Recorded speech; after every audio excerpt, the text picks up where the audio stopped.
Hei, terve. Ollaan täällä Medialoopin Green Screen Studiossa ja yksi asia, mitä täällä tehdään aika paljon, on tämmöiset niin kuin podcastit ja tämmöiset haastatteluohjelmat ja erityisesti aika paljon semmoisia, mitä tehdään YouTubeen, kaikki haastejuttuja ja muita. Hei Jari, voisit sä kertoa, mitä sulle kuuluu nyt? Jees, hei, kiitos kysymästä. Ihan hyvää kuuluu.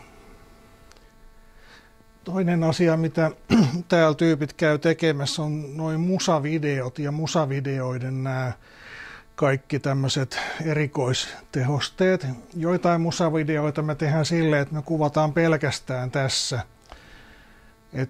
Täällä tanssitaan, täällä lauletaan, täällä ollaan kavereiden kanssa ja sitten se miksataan yhteen erilaisten taustojen kanssa ja laitetaan musan kanssa samaan nippuun.